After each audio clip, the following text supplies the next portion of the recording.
पहिला ताईंना मला वाटतं सगळेच आपण ओळखतो. माजी विरोधी पक्ष नेत्या त्या होत्या. त्यांच्या पक्षाचा आदेश जुमानून असते त्यांची उमेदवारी मागे घ्यायला महानगरपालिकेत गेल्या होत्या. पण तिकडे त्यांची भेट मिसेस आव्हाड यांच्याशी झाली आणि त्यांची चर्चा झाल्यावर आमची जी उमेदवार त्यांच्या समोर होती दीपा गावंडताई, त्यांना आम्ही बोलवून त्यांना समजवलं की पक्ष बळकट करायचा असेल तर आपण माघार घ्या. आमच्या विनंतीला मान देऊन दीपाताईंनी त्यांचा फॉर्म मागे घेतला आणि राष्ट्रवादी काँग्रेसने ताईंना पुरस्कृत उमेदवारी जाहीर केली. म्हणजे ताई गेल्या होत्या मागे घ्यायला, पण आमच्या विनंतीला मान देऊन आमची पुरस्कृत उमेदवार म्हणून ताई आता या ठिकाणी उभी. हे काम खरं तर शिंदेच्या शिवसेनेने करायला हवं होतं, मात्र एक मोठेपणा खऱ्या अर्थाने राष्ट्रवादीने दाखवलेला आहे. नाही, असं आहे की इथे त्यांच्याकडे पण मागणारे लोक होते जे ऐकायला तयार नव्हते. मला असं वाटतं की ताईंना जे 14,000 मतांनी म्हणजे सर्वात मोठ्या मताधिक्याने मागच्या कोर्टात निवडून आलेल्या, त्यांचं तिकीट कापायला जर काही कारण असतील तर त्याच्याबद्दल मी नाही सांगू शकत, पण असा उमेदवार आम्हाला मिळणार नाही.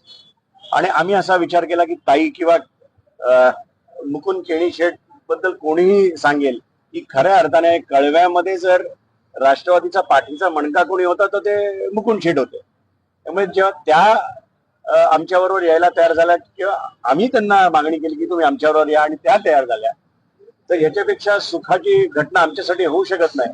आणि त्याचा फायदा आम्हाला फक्त 23 मध्ये नव्हे तर 25 आणि 9 सगळीकडे त्यांच्या गुडविलचा फायदा आम्हाला होणार आहे.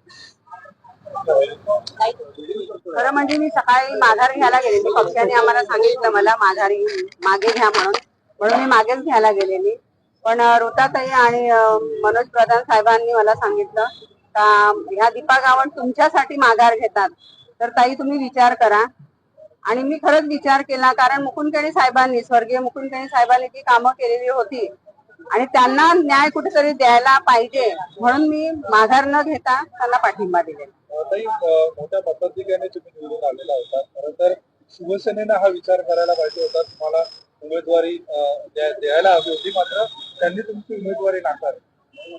मी 16,000 मतांनी 1 नंबरने निवडून आलेली असताना सुद्धा जर मला अशी डावलली जाते तर मला कुठेतरी विचार करावा लागला. म्हणून मी खरं म्हणजे आज साहेबांना पाठिंबा. मला वाटतं इथे जर मोठं मन कोणाचं असेल तर आपण दीपा गावंड ताईंना ते श्रेय देऊया की एवढ्या चांगल्या एका विनिंग पक्षाची उमेदवारी त्यांच्याकडे